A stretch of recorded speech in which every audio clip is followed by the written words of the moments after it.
Nakipagpulong kay DILG Secretary Mar Rojas ang abogado at ang manager ng comedian host na si Bong Navarro at hiniling na ang dagdag seguridad para sa aktor, partikular na sa buhay nito. Nais din ng kampo ni Navarro na ipakansila na ang lisensya ng mga baril na nakarehistro kay Cedric Lee na isa sa mga bumugbog sa aktor. Ang detalye sa report ni Mar Gabriel. Maagang nagtungo sa Campo Crame ang abogado ni Bong Navarro na si Attorney Dennis Manalo, kasama ang kanyang manager na si Chito Ronyo para makipagpulong kay DILG Secretary Mar Rojas. Dito hiniling ng kampo ni Navarro ang karagdagang seguridad para sa aktor at sa pamilya nito. May mga kahinahinalang lalaki daw kasi na umaaligid sa bahay ng aktor at nakakatanggap din daw ito ng mga pagbabanta.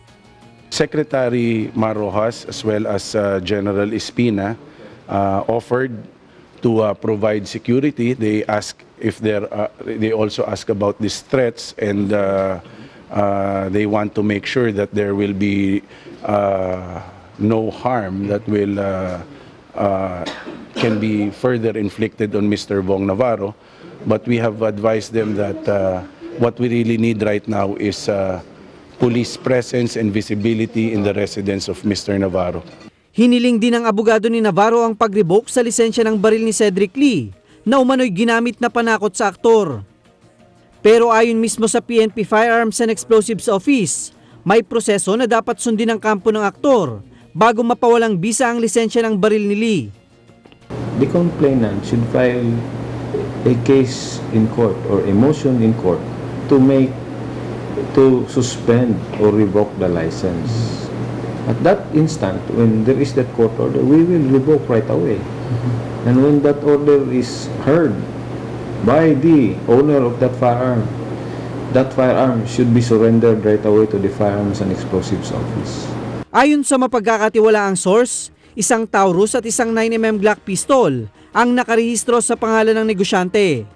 Ang dalawang baril na ito, nagawa raw maiparehistro ni Lee sa kabila ng kawalan ng neuropsychiatric at drug test. Tumanggi naman ang FEO na magkomento sa issue at hindi rin sila nagbigay ng impormasyon hinggil sa baril ni Lee dahil umano sa umiiral na confidentiality sa ilalim ng bagong firearms law. Hanggang sa ngayon ay nagpapagaling pa rin daw sa ospital si Navarro mula sa mga tinamong bugbog at sa katatapos lang na operasyon sa kanyang ilong. Meron siyang bagong iniindang sakit dito sa gilid. So the doctor went yesterday to look at it also.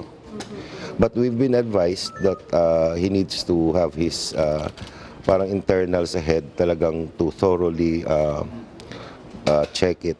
Hindi pa rin umano nakikita ng aktor ang kanyang mga anak buhat na mangyari ang insidente. Mar Gabriel, Eagle News.